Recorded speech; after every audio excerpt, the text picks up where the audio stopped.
사실 오늘 할 얘기도 다행히도 마스크는 아닙니다. 예, 오히려 약국에 굉장히 관련된 얘기라면 관련된 얘기일 텐데요. 굉장히 오랫동안 사랑받았던 일반의약품의 변신 이야기입니다.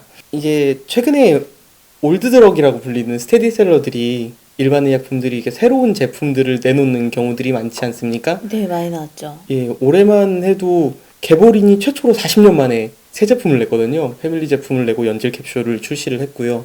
그리고 얼마 전에 이제 약성론 기사에도 나왔던 내용인데 그동안 10여 년, 20여 년 동안 제품이 없던 케토톱과 트라스트가 오랜만에 제품을 내놨습니다. 네, 이미 나왔죠. 예, 이런 사례들이 하나하나씩 생기고 있는데요.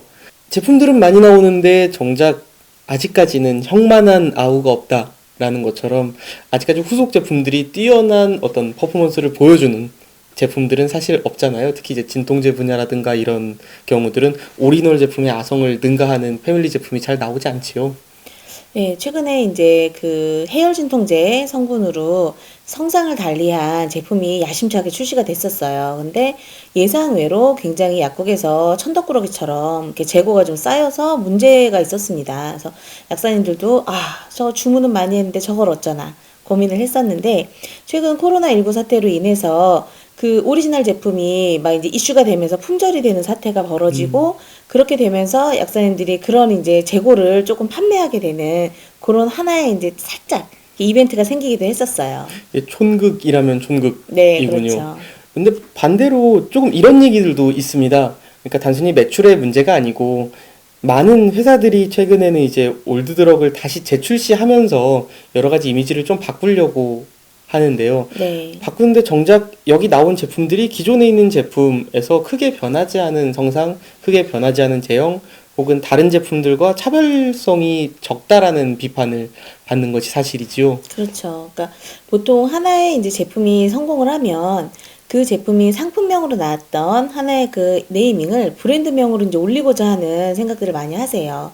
그러면서 이제 그 밑에 시리즈물들이 나오게 되는 거죠. 그래서 처음에 A라는 성분으로 진통제를 만들었으면 그 다음에 같은 이름을 앞에 두고 뒤에 약간씩 닉네임을 변화시키면서 B 성분, C 성분, D 성분 이렇게 시리즈물로 출시를 하게 되는데 사실 그게 성공한 케이스도 있습니다. 다들 아시다시피 성공한 케이스도 있는데 모든 제품들이나 모든 브랜드들이 다 그렇게 될 수가 없는 게 뭔가 다른 제품들이랑은 차별화가 있어야 된다고 생각을 해요. 그래서 성공한 시리즈물 같은 경우에는 이제 뭐 다른 연질 캡슐에 비해서 훨씬 더 조금 이제 흡수력이나 붕해력이 좋았다던가 이런 이제 소비자들도 느낄 수 있는 차이점이 있었기 때문에 성공을 한 거고 그러한 특이점이 없다면 다른 거랑 똑같이 뭐 기존에 나왔던 제품들과 별반 다를 게 없다면은 사실 그쪽으로 손은 잘 안 가요.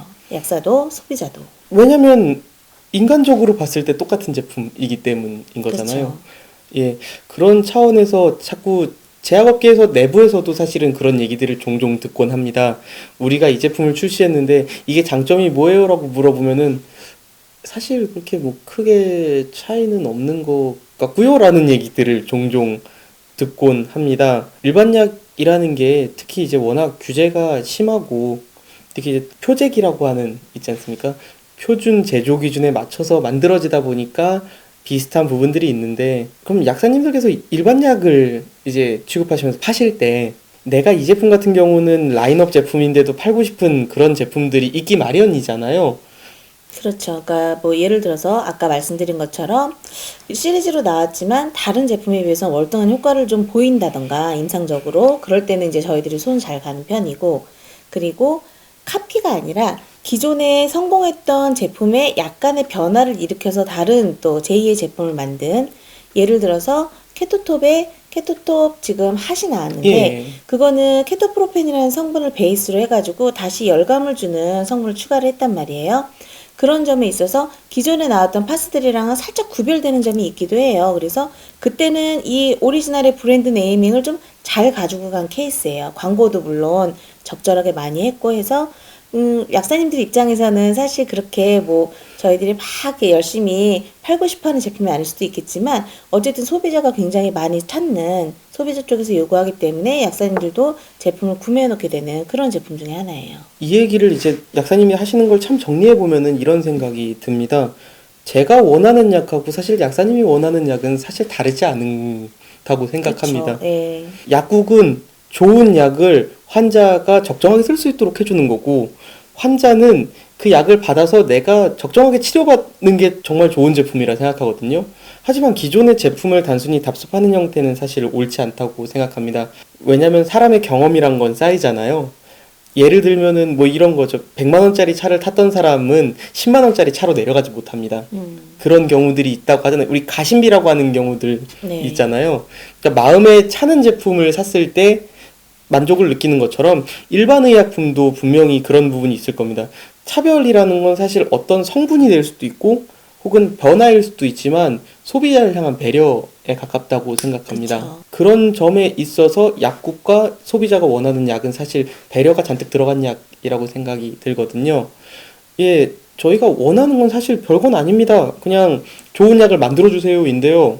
좋은 약을 만들 때 필요한 것들은 사실 사람을 향한 배려가 아닌가라는 생각을 하게 됩니다. 약사님께서 훨씬 더 차별화되고 훨씬 더 좋은 약을 환자한테 건넬 수 있는 그날까지, 그리고 저는 좀 더 좋은 약을 매일 약을 먹는 사람으로서 좀, 예, 먹을 수 있기를 바라는 마음입니다. 이제 마스크 얘기가 좀 잠잠해졌으니까 좀 더 이젠 일반 약이나 아니면은 이제 약국에서 취급하는 제품들 이야기를 진행하면서 다음 달에도 그리고 다음 해에도 훨씬 더 재밌는 이야기를 이어갔으면 합니다. 약계에 조금 더 좀 약사님들을 웃게 할 수 있는 예. 그런 이슈나 이벤트들이 많이 좀 생겼으면 좋겠습니다.